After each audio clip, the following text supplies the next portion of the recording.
From Silicon Valley, the heart of startup land, it's Getting to Alpha, the show about creating innovative, compelling experiences that people love. And now, here's your host, game designer, entrepreneur, and startup coach, Amy Jo Kim. Steve Hoffman is a force of nature and an amazing human. Known affectionately as Captain Hoff, Steve is a serial entrepreneur, angel investor, and CEO of Founderspace, one of the world's leading incubators with over 50 partners in 22 countries. His knowledge about what it takes to innovate successfully runs deep. Listen to Steve tease out the difference between loving your product and loving your customers. I always say love is blind. So you know, when you're infatuated, you tend not to see it for what it really is. And when people give you feedback saying, oh, you know, that person isn't right for you, if you're infatuated with them, you don't listen. So when you're in love with your product and you get feedback, you're like, no, you know, you don't understand. This is really good. You just don't get it.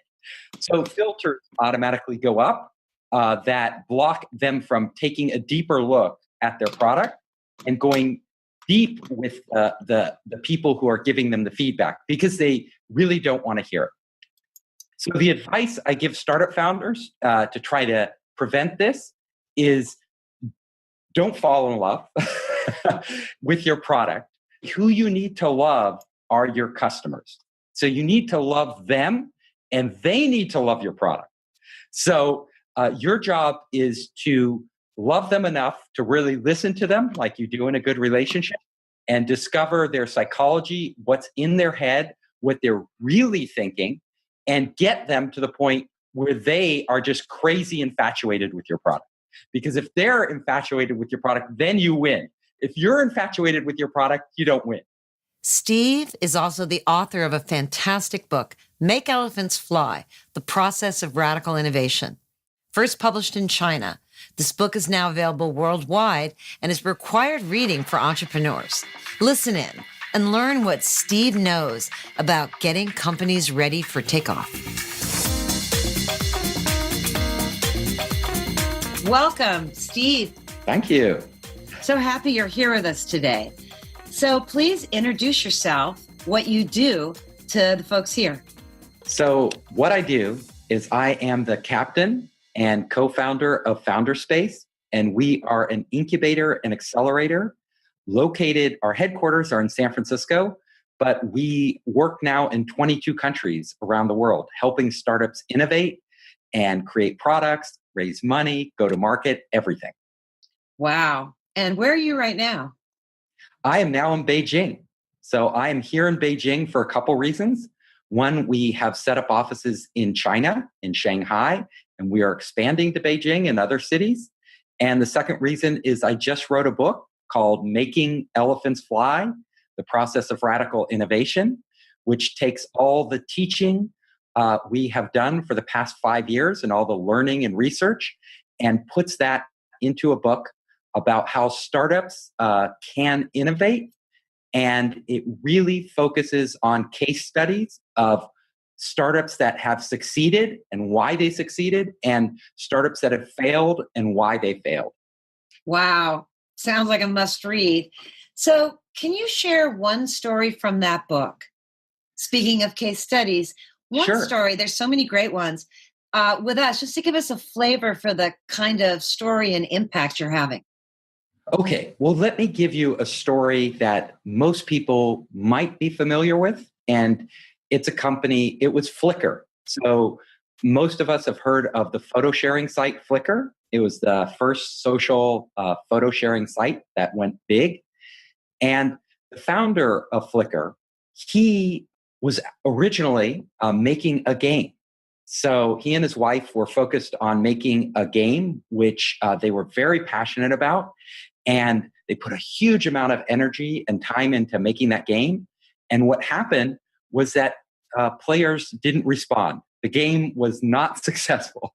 And whenever you have a product that isn't successful, I've done this myself many times, you think that adding more features will make it better. So they kept adding features to the game, hoping to engage the players.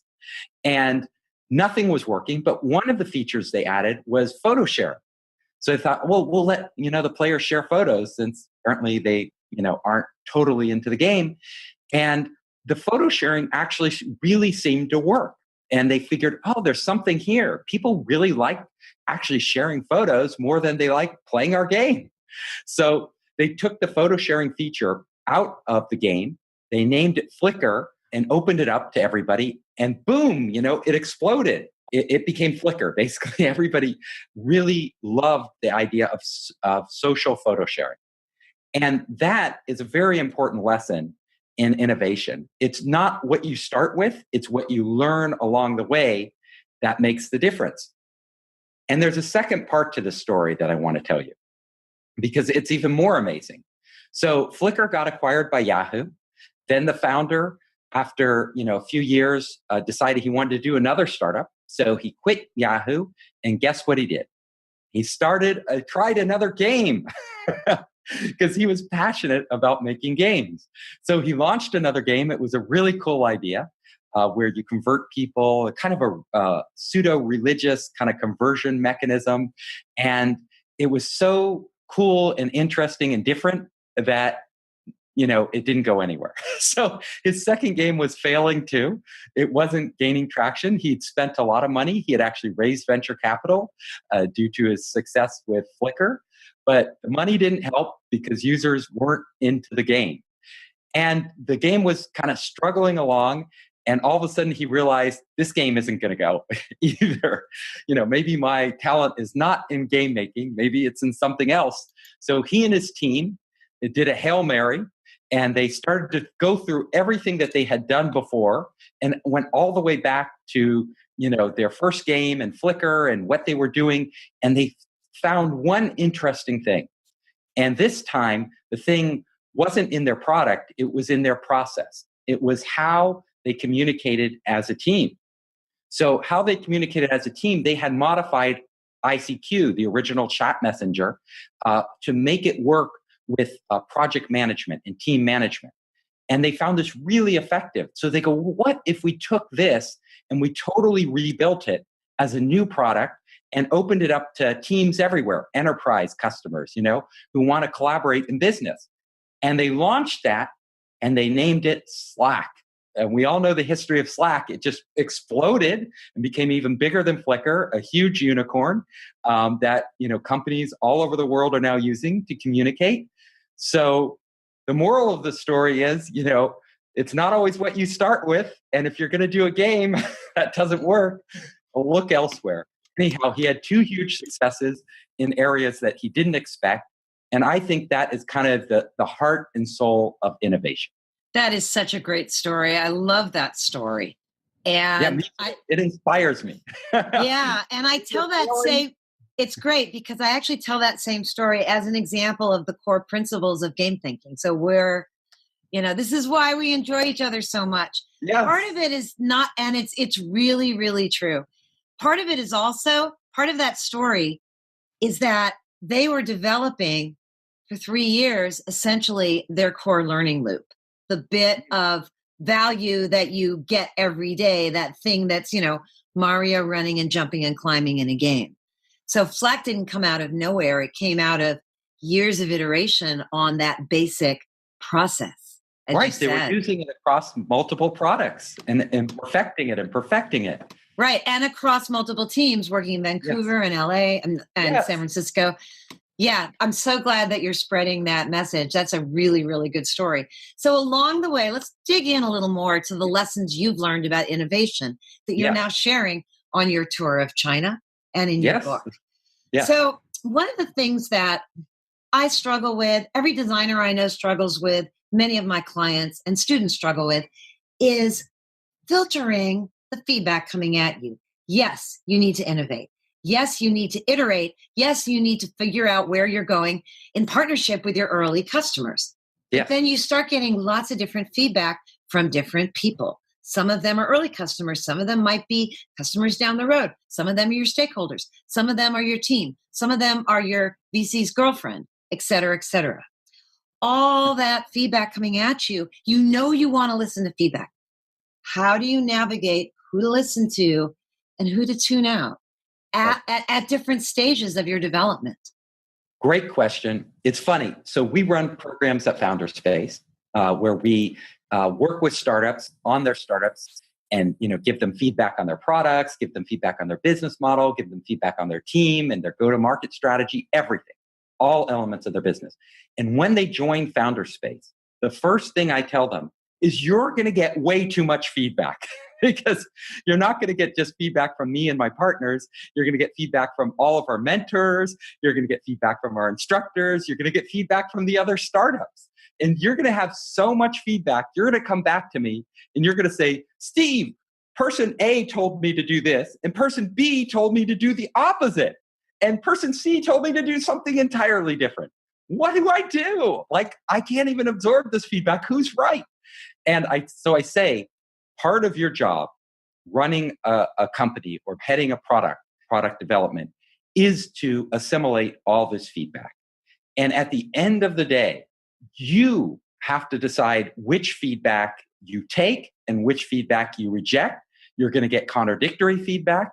That is natural because people have different points of view. They see different things. They have different experience to draw upon. And they are going to say things that are maybe totally the opposite. But you have to remember that there is probably some truth in what they say. And you have to listen very carefully because what seems like contradictory feedback, if you go deep enough, you might be seeing that they're actually making different points. So based on their experience. And sometimes it will just be contradictory feedback. And you'll have to decide who is right and who is wrong. And that's really the job of an innovator, project leader, is to make those hard calls. And if you're stuck, you can do several things. You do a gut check. Like, what do you think, right? At the end of the day, you have to make that decision. Also, you can go to other sources and get additional feedback and try to balance it out. And then you need to analyze the feedback. So when people give you feedback, you need to find out where they're coming from. Because a lot of times what people say isn't what they mean. A lot of us will say, this isn't working. But it actually, there's probably elements of it that are working. We will just oversimplify. We'll say, it's not working, try this other direction. When really what we're saying is that there's a piece of it that isn't working. And you have to figure out what that piece is that is causing that person to say it isn't working. So you may have to start to question the people who give you feedback in much more detail. So really get inside their heads and understand what it is that that's bothering them and why it is.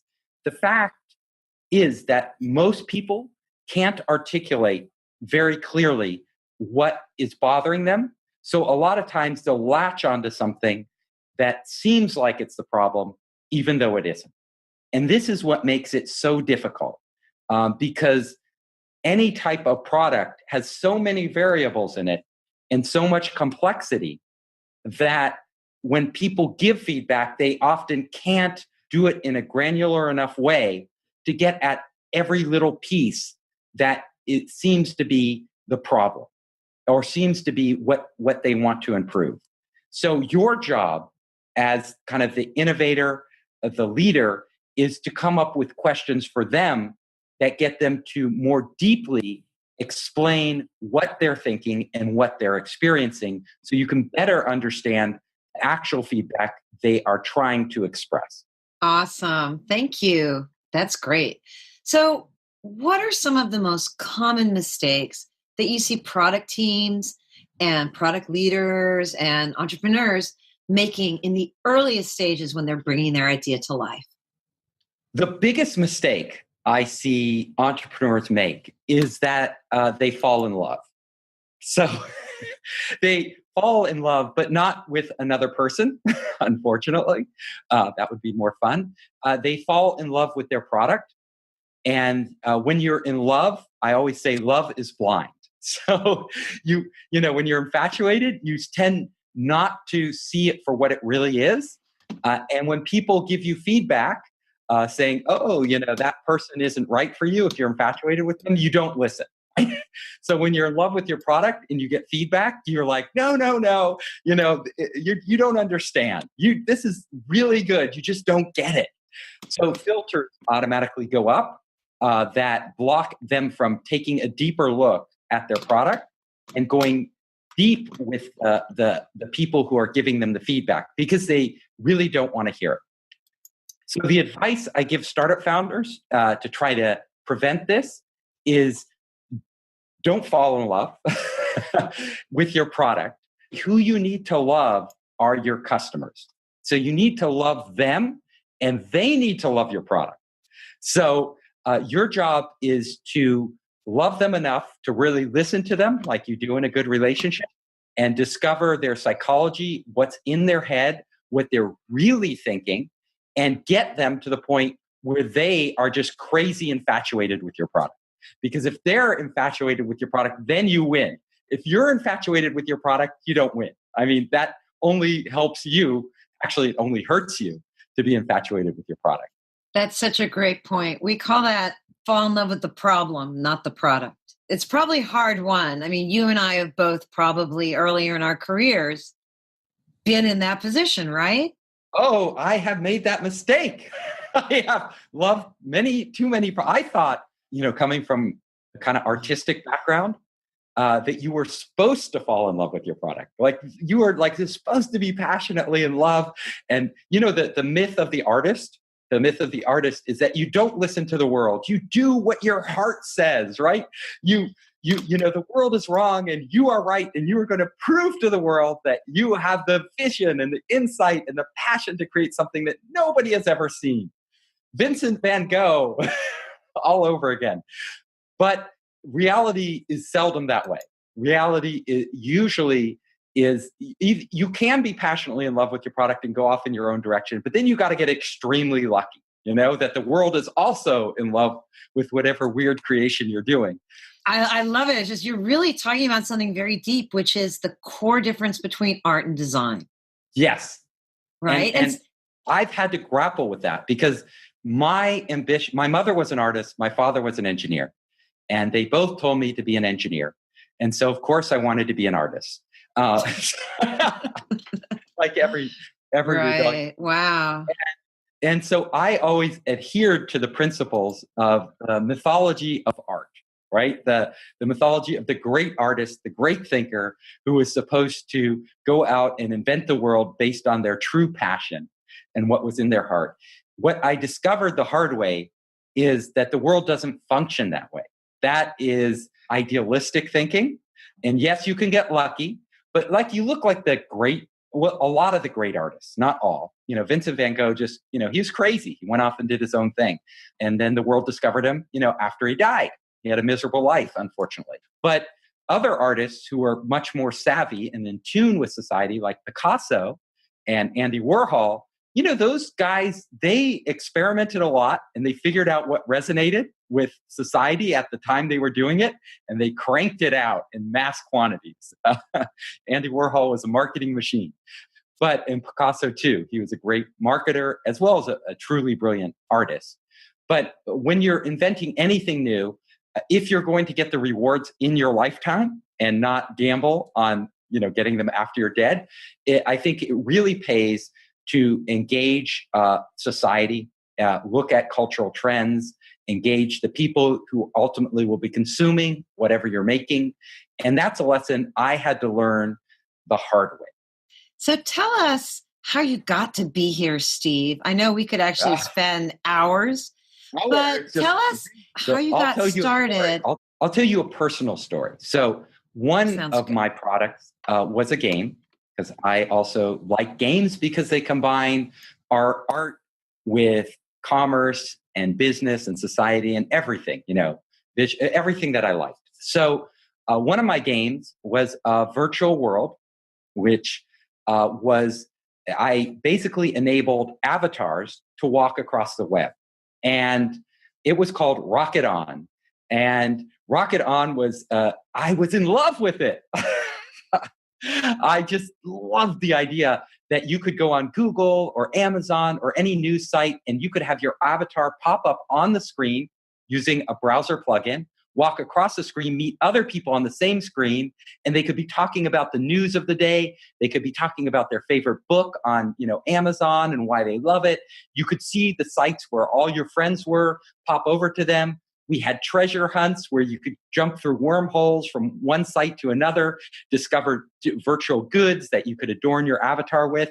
You could go to the Gap and get clothing from the Gap and dress your avatar in Gap clothing, hence the business model. You could go to a music site with all the other fans and talk about your favorite band and collect music and all these cool things and dress like your favorite rock star or pop star. So all this was like, I was just like, love it. I'd show it to people. We had built it. It worked. They were like entranced. Everybody we showed it to was like, my God, that's the future of the internet.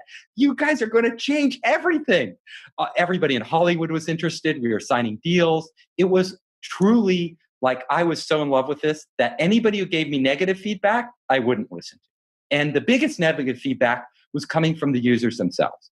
It was at the same time Facebook was launching. And all the users were like on Facebook, and they would try our virtual world layered across the internet, spread all over the internet, and they would like it at first. They would like think it was totally cool, and they'd be doing it, and then they would leave, and they wouldn't come back.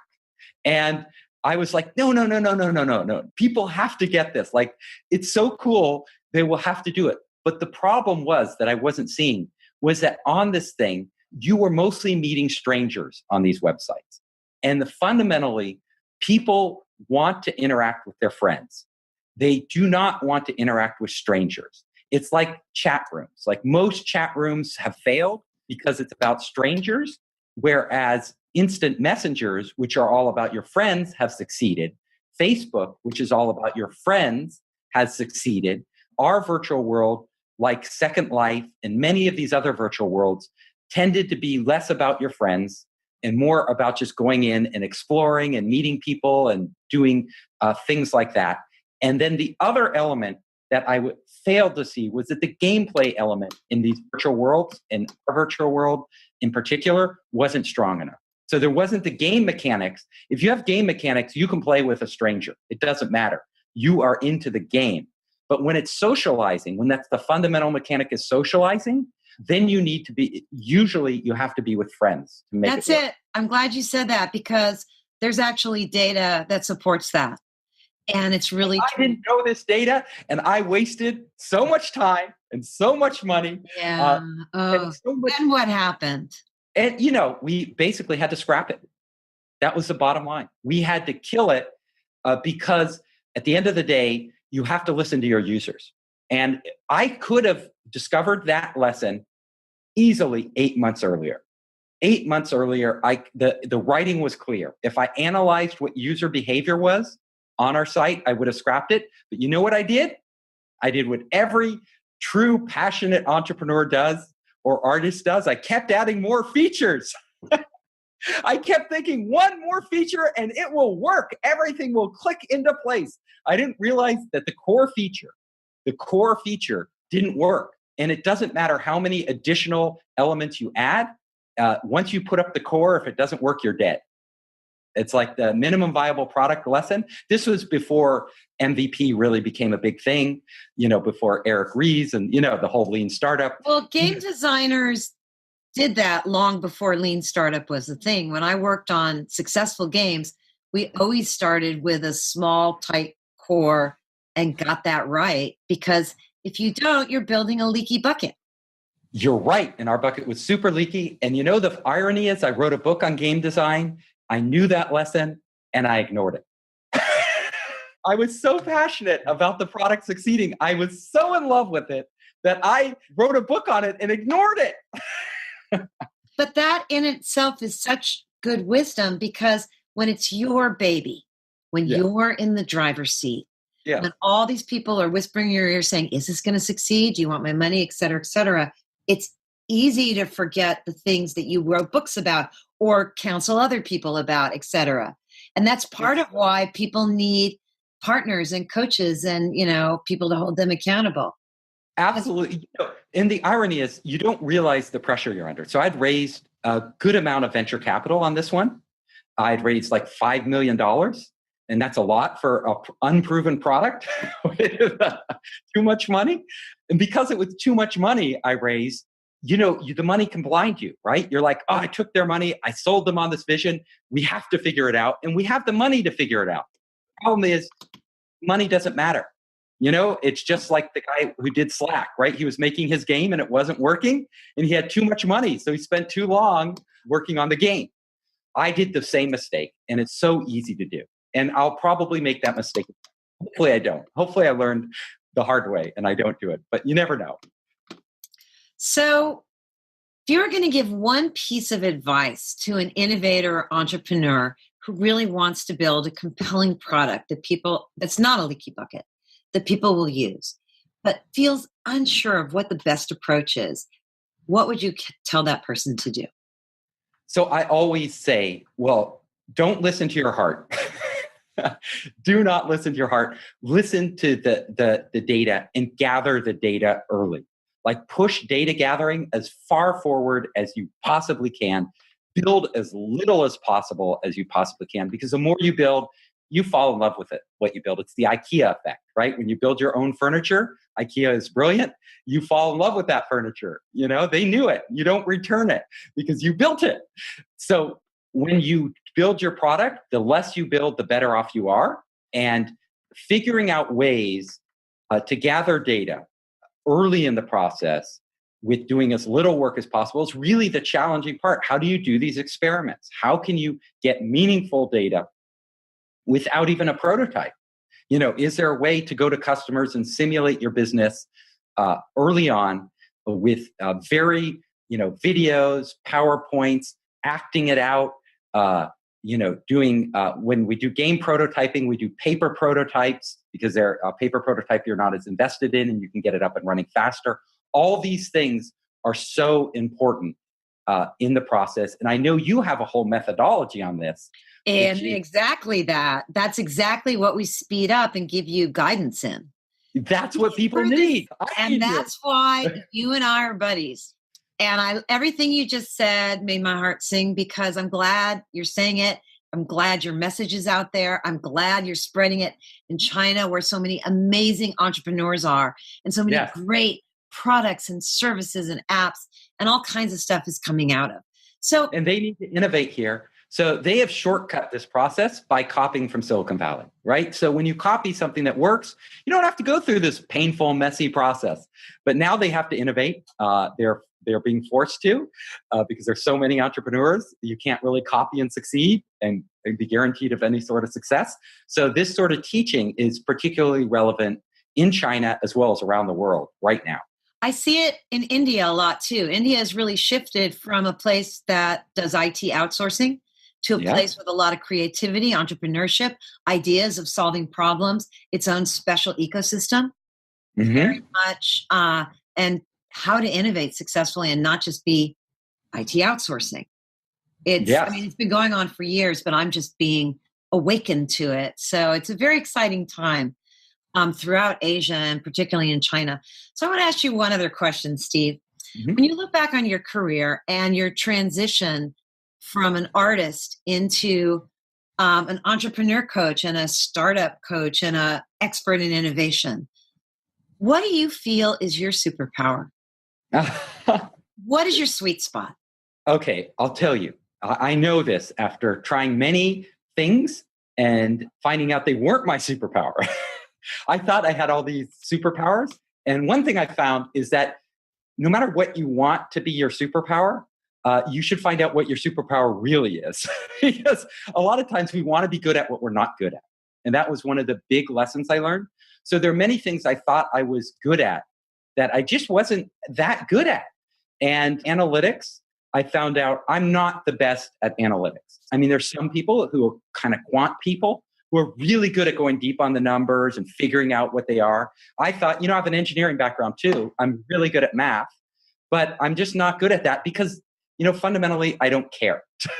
I'm not passionate enough about it. So I need to partner with people who, are super analytical and will do that piece. I'll tell you what I'm really good at. I'm really good. My one superpower is articulating complex ideas in a way that people can understand. So I'm a really good teacher because I can take ideas that are kind of abstract and hard to digest and hard to wrap your head about, and I can make them fun. I can make it so people like get it in a simple way, and they kind of are inspired to go out and try it. So that is why I have focused a lot of our efforts on teaching, because I'm actually really, really good at that, even though it's something I never wanted to do. I just wanted to create and build. But I found out actually helping other people create and build has taught me a lot and is something I can add a lot of value.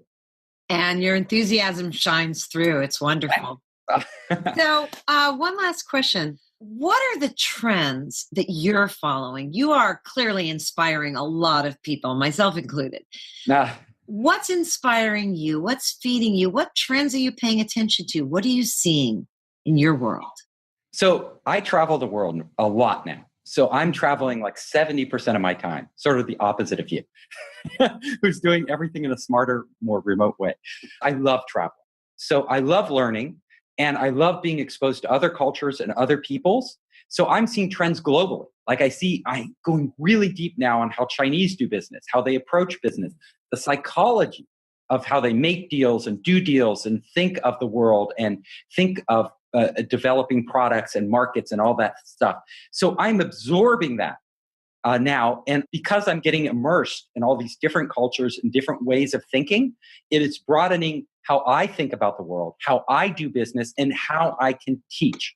So many of the trends I'm seeing are innovation happening globally, but in different ways in different countries.